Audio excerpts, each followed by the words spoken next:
Welcome back to the County News Podcast. I'm Nicole Weissman, and this is our series from the National Center for Public Lands Counties.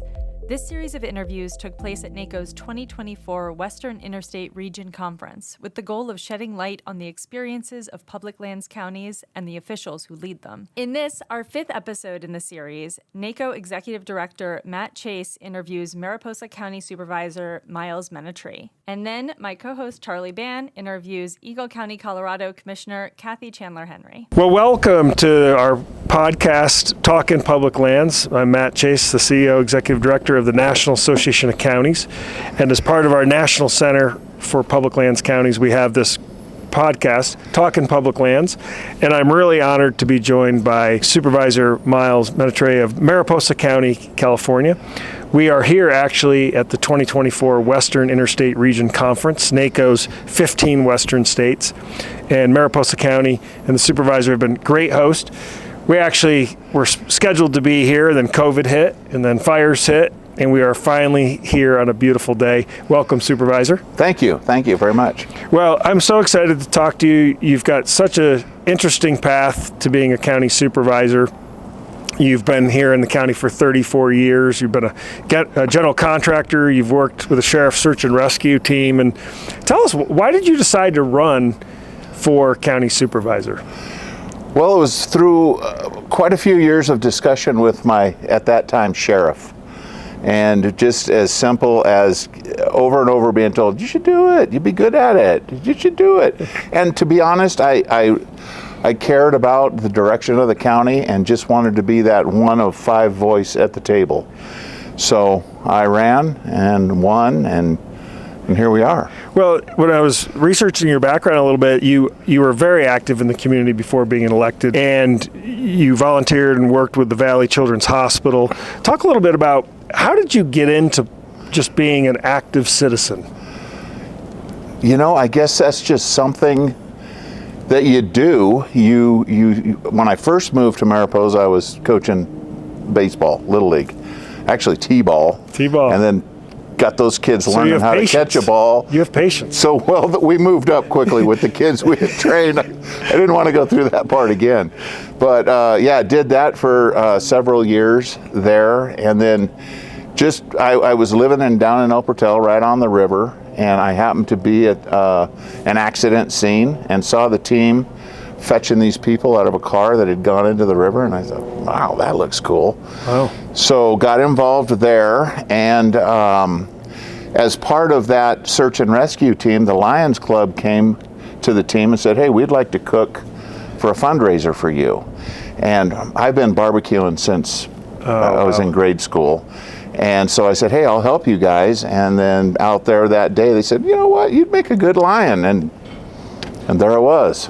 That is great training ground for being a county supervisor. And a county like this, it's so majestic. We're here in the gateway to Yosemite National Park, one of the most beautiful places on the planet. And you have so many visitors that come here and they enjoy the beautiful scenery, but there's a lot of complex issues that you face as a county supervisor. And one of the things I know you're proud of is the county just completed or is in process of completing the first multifamily housing complex with partners in well over 20 years. Yeah. And as we drive around this county, it's hard to find flat land. So I imagine building around here is a challenge. It is a challenge. Why did it take over 2 decades to get multifamily housing? Well, probably because it was so expensive. 42 units cost us $19 million. Wow. And if you break that down in your little calculator, that's about $450,000 a door.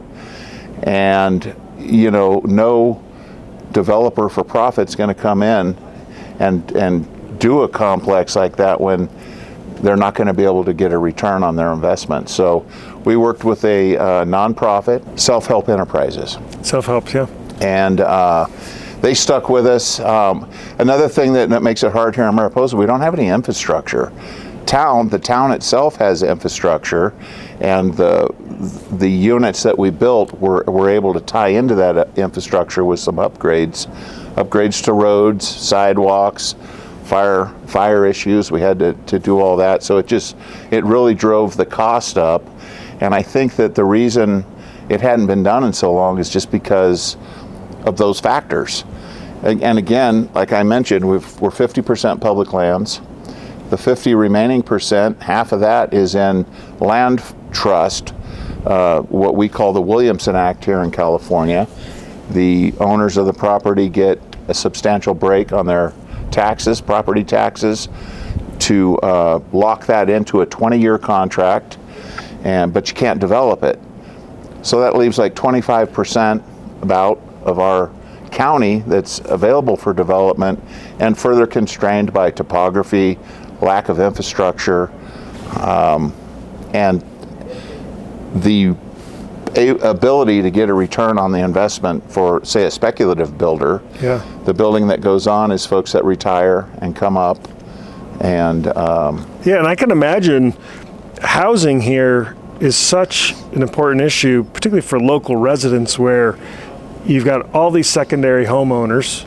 They can come from the Bay Area or Los Angeles or somewhere else, and they're coming up here on weekends or their second homes. And so I'm assuming this multifamily housing is important for your workforce housing and your local workforce. yes, So absolutely. And one of the other things, as we've brought county officials from all over the country around here, we really spent a lot of time on public lands management. And since the year 2000, this county has had 11 natural disasters that have risen to the level of federal assistance. Yes. 11 disasters.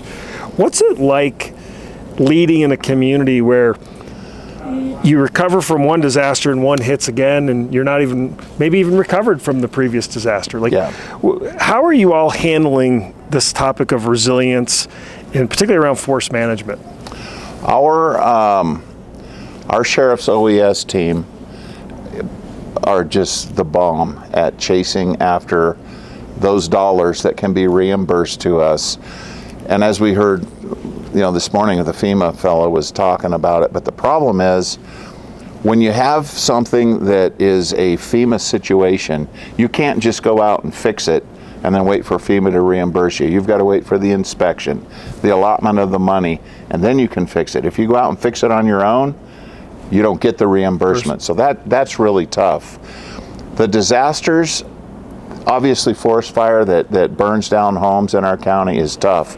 But when we have a forest fire that closes the park, a high water event that closes the park, a snowmageddon like we had last March that closes the park, then our local economy takes a huge hit.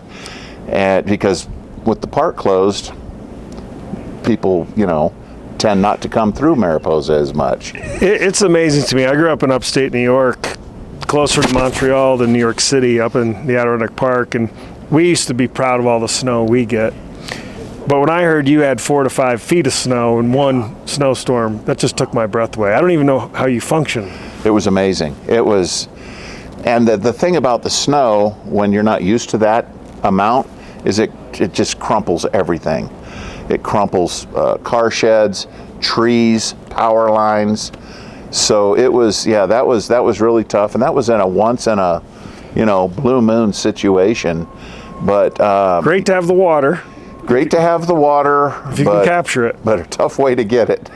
So one of the things that we've really explored over the years is these forest fires obviously getting more intense. They burn fast, they burn hot.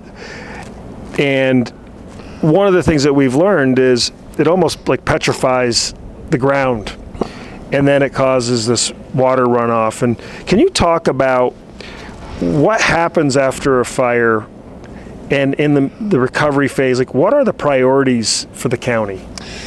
So when we have a fire that comes through and does a moonscape type situation, and then we're going into the rainy season, we have metrics set, again, our OES team, depending on the amount of rain coming in a particular system, inches per hour, where's it falling, is it on the burn scar, and we just have to watch it and make a plan. And then in that plan there's metrics that say, hey, if it gets to this point, we have to start worrying about closing roads.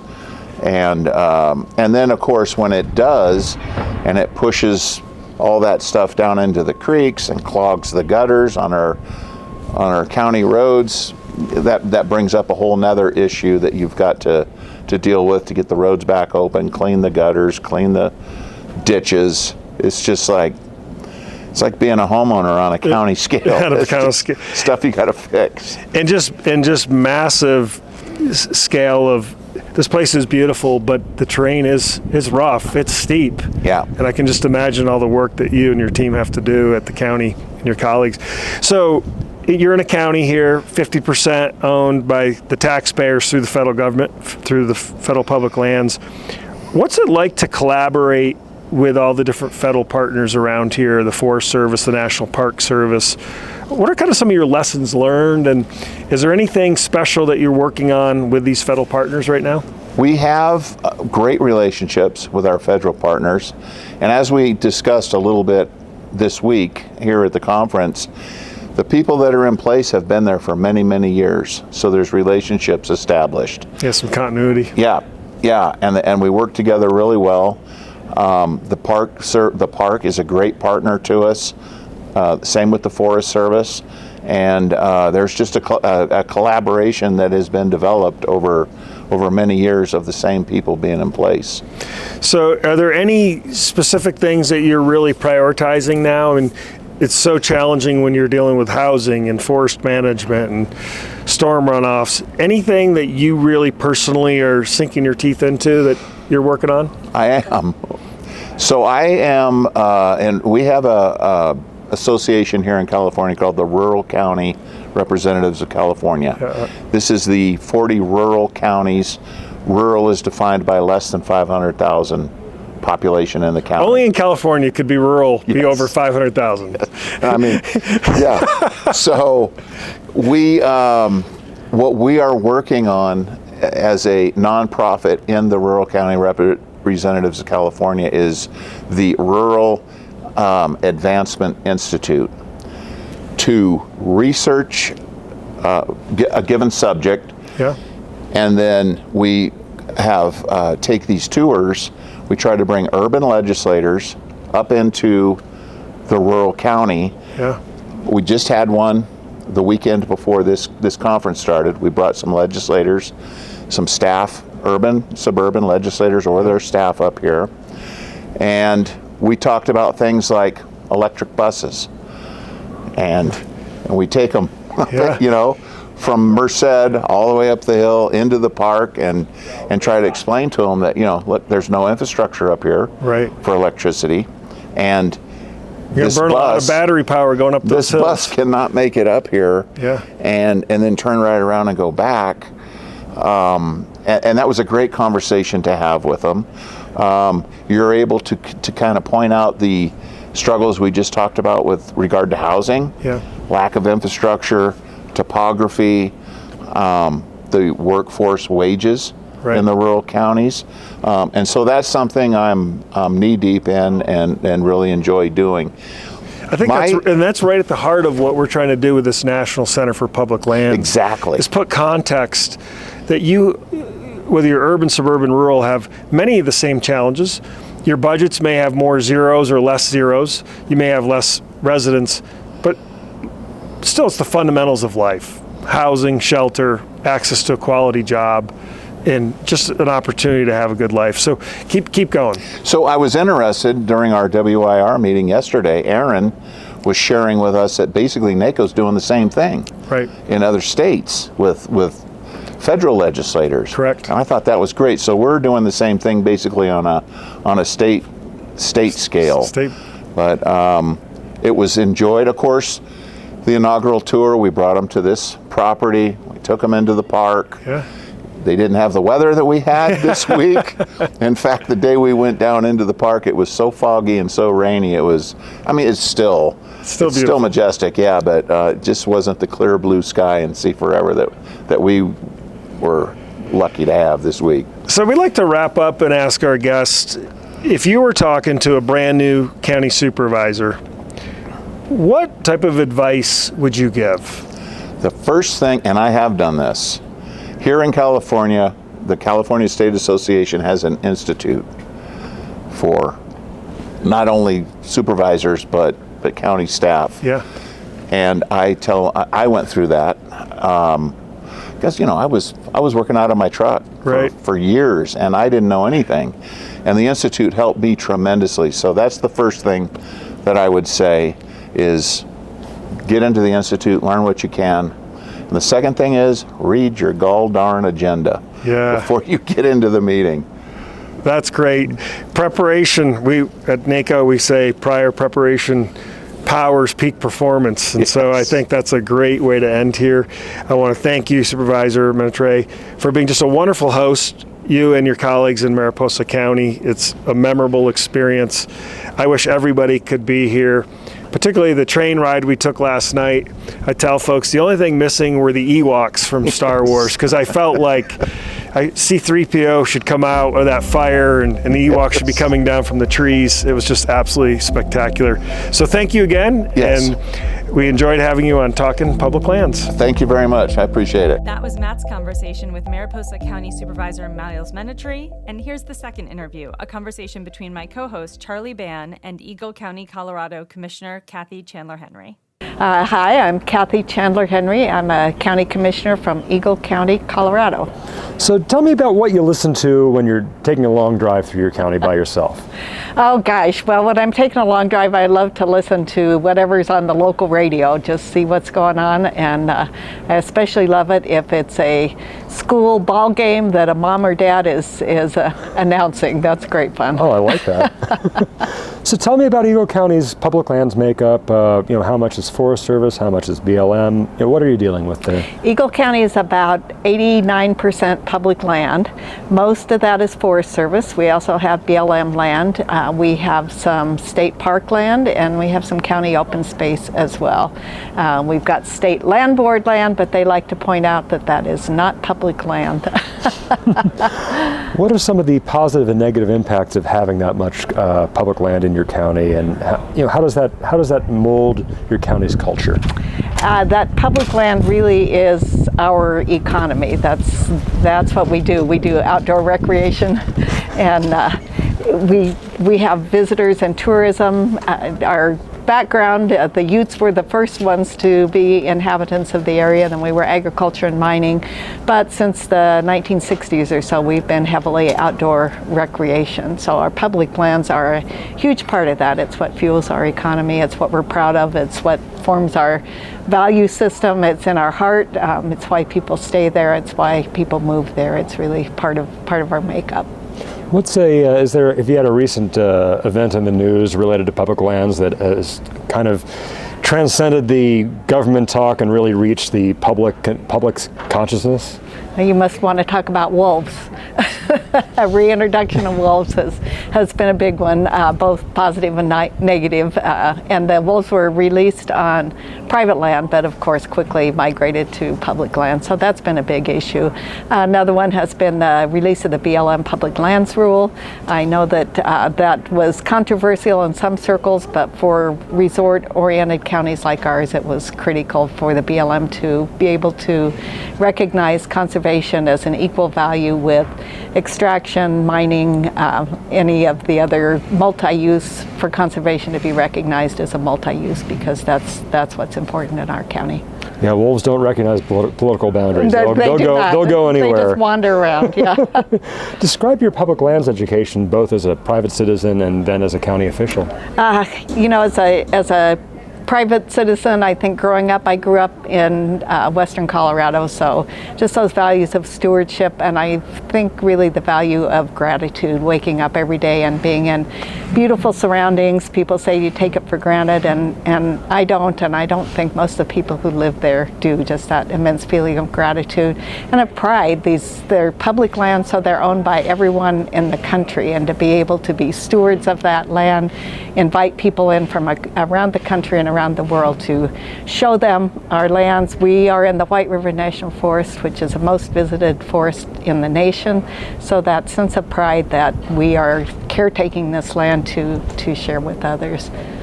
And how about as an elected official? As you had to deal with policy, how did you adjust to that role? I think there's a realization that you don't have as a private citizen of how rule-bound the federal agencies are, and how difficult it is for them to do things which seem like obvious moves and which they may want to do as well. But they've got all kinds of rules to follow, including I'm on the BLM Resource Advisory Group, and if you want to put something on the agenda, it has to be figured out months in advance so it can be printed in the Federal Register. Things like that, the constraints that these federal land managers have, often for very good reasons, but it makes it difficult for them to do the work that sometimes they're being pressured to do. Yeah, if you thought you needed a lot of lead time to put a legal ad in the paper just for the county commission, right. you haven't seen anything until you deal with the Federal Register. Federal Register, yeah. The relationships you develop with your local BLM personnel, your Forest Service personnel, are crucial to being partners. Tell me about how you develop those relationships with your local land managers. Yeah, it's critical, and we really work together closely. Some of it is prescribed, like annual meetings with BLM, Forest Service, Colorado Parks and Wildlife, but more than that, it's figuring out how we can work together. Those federal land management agencies are perennially underfunded, so we do things like the county and the towns in Eagle County have gathered money over the years, every year, to contribute to the local Forest Service so that they can hire seasonal rangers and help take care of that land that we're trying to shepherd. We work with the BLM on boat ramps on the Colorado River and the Eagle River. We've been able to raise money to purchase private boat ramps and then turn them over to the BLM through Land and Water Conservation Fund when they get everything lined up to be able to do that. So really figuring out partnerships, who's got the resources, and how we can work together. And really, Forest Service folks and BLM men and women, they're great. I mean, they're there because they love the land, and we do too. So we have really good relationships with them. Yeah, they've dedicated their career to protecting our national resource, yes. which is our national natural resource in our public lands. Right. What are some of the stories that about your public lands management that have resonated with your congressional delegation? You know, we've unfortunately had some big fires that our congressional delegation has been able to step in and really help us with. Senators Bennett and Hickenlooper, Congressman Neguse. So those stories of the resource needs and trying to figure out, how to recover from a fire, how to prevent fires, those have been really valuable.